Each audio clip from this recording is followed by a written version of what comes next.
होते हैं तो सोचते हैं कि 5 साल बाद सरकार तो बननी ही नहीं है, 5 साल के बाद बदल होने ही वाला है, तो फिर काम करने की क्या जरूरत है, मौज करो। यही करते रहते हैं ना। और इसलिए उनका अपना पूरा ध्यान 5 साल में जितना इकट्ठा कर सके, जितना माल लुटाई कर सके, तिजोरी भर सके, काली कमाई कर सके, उसी में लगा रहता है। ये जो राजनीतिक परिपाटी थी, इसको पूरे देश में बदलने का बीड़ा भाजपा ने उठाया है, देश के लोगों के आशीर्वाद से उठाया है।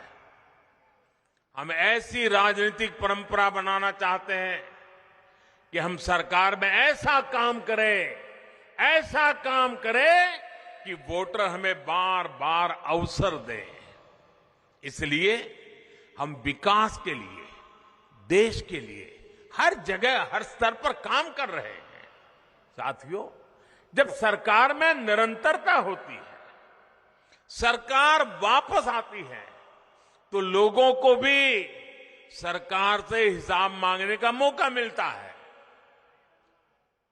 अगर आपने मुझे 2019 में न बिठाया होता तो आप मेरे से हिसाब मांग सकते थे क्या? नहीं मांग सकते थे, कोई और सरकार आ जाती। लेकिन आपने मुझे दोबारा बिठाया 19 में, तो आप मुझे पूछ सकते, मोदी जी वो क्या हुआ, मोदी जी उसका कब करोगे? और मोदी जी को भी लगेगा भाई मुझे करना पड़ेगा। ये जनता जनार्दन का दबाव बहुत काम करता है। अब आप सोचिए, कोरोना के समय कितनी मुश्किलें आई। हम भी यही सोच सकते थे कि भाई 5 साल के बाद तो सरकार बदलने वाली है, हिमाचल का तो रिवाज है, कोरोना आया है वैसे चला जाएगा, हम भी सोच सकते थे। लेकिन हमने वो नहीं सोचा। पहले भी हिमाचल के लोगों को मालूम है, कोई भी वैक्सीन वगैरह आती थी, आखिर में सारे देश का काम हो जाए तब जाके हिमाचल की बारी आती थी।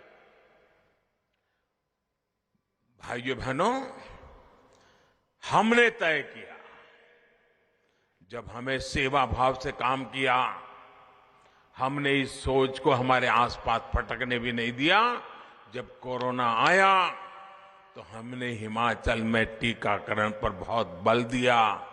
दूर दराज के इलाकों में भी हमारी सरकार पहुंची, हमारे स्वास्थ्य कर्मी गए, हमारी माताएं बहनें गई, उन्होंने लोगों को वैक्सीन लगाई और हिमाचल प्रदेश का पहला ऐसा राज्य हमारा बन गया जिसने 100% टीकाकरण पहले कर लिया। हमने ये नहीं सोचा कि 5 साल के बाद बदलते कुछ करने की जरूरत नहीं है। हमारे लिए तो यहां की एक एक जिंदगी मूल्यवान है। हिमाचल का एक एक नागरिक हमारे लिए ईश्वर का रूप है।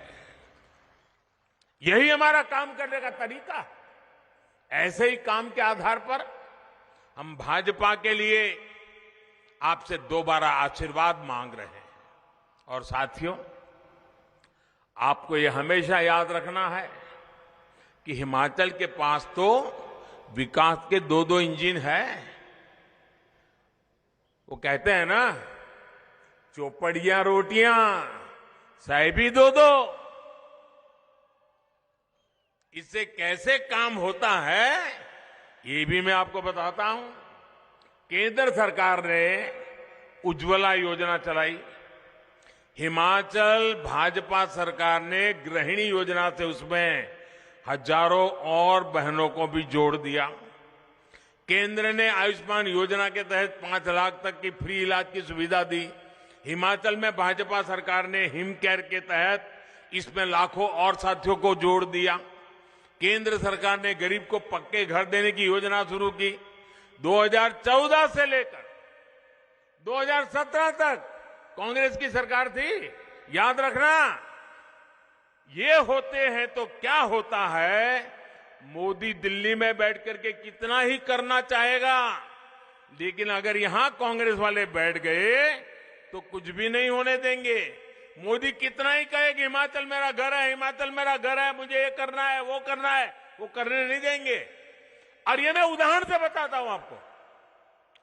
2014 से लेकर 2017 दिल्ली में आपने मुझे बिठाया और यहां पर कांग्रेस की सरकार थी। हमारा निर्णय था कि हमें लोगों को पक्के घर देना है।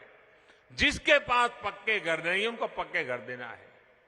2014 से 17 3 साल कांग्रेस की सरकार ने कितने घर बनाए हिमाचल में? पूरे हिमाचल में पैसे भारत सरकार दे रही है, पैसे मोदी सरकार भेज रही है।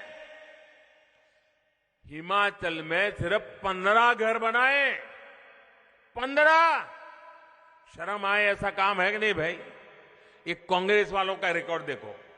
और बाद में आपने जयराम जी की सरकार बनाई और जयराम जी की सरकार बनाई, दिल्ली से मैं भी लगा रहा, हम दोनों मिल गए तो 10,000 गरीबों के लिए घर स्वीकृत हुए। 8,000 घर बन गए, 8,000 घर बन गए।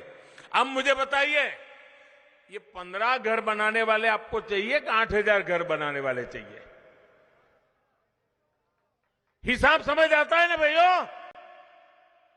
देखिए, सबको सामाजिक सुरक्षा मिले, इसके लिए केंद्र सरकार ने पेंशन और बीमा की योजना शुरू की। हमने किसानों को, खेत मजदूरों को, छोटे दुकानदारों को 3,000 रुपये की नियमित पेंशन मिलने का रास्ता बनाया। इस भावना को हिमाचल की भाजपा सरकार ने और आगे बढ़ाया। कांग्रेस की सरकार ने पेंशन की उम्र 80 साल कर दी और उसमें भी कमाई की शर्त रखी कि इतनी कमाई होगी, 80 साल हो गए होंगे। भाजपा की हमारे सीनियर सिटीजन के प्रति कितना सम्मान का भाव है। हम भी 80 साल को आगे बढ़ा सकते थे, हमने 80 साल को आगे नहीं बढ़ाया। हमने कहा नहीं, 60 साल के बाद सीनियर सिटीजन की चिंता होनी चाहिए और हमने 60 साल की उम्र कर दी और कमाई की शर्तों को भी हटा दिया। इससे लाखों हमारे सीनियर सिटीजन्स को जो कांग्रेस वाली सूची में नहीं थे, उन सबको पेंशन मिलनी शुरू हो गई। इसी प्रकार पीएम किसान सम्मान निधि के तहत हर साल हजारों रुपए छोटे किसान के बैंक खाते में जमा करते हैं। अब हिमाचल भाजपा ने कहा है कि 8 दिसंबर के बाद जब फिर नई सरकार बनेगी तो इसमें 3,000 रुपये हिमाचल सरकार भी और बढ़ा देगी। ये होता है विकास का डबल इंजन। साथियों, कांग्रेस ने अपने राज में कैसे हिमाचल को धोखा दिया है, मैं इसका एक और उदाहरण आपको देना चाहता हूं। जब केंद्र और हिमाचल में कांग्रेस की सरकार थी, वहां भी कांग्रेस, यहां भी कांग्रेस, तो उन्होंने क्या किया? कांग्रेस ने तय किया कि हिमाचल को जो विकास के प्रोजेक्ट मिलते हैं उसमें 100 में से 40 रुपये हिमाचल की जनता को देने ही होंगे।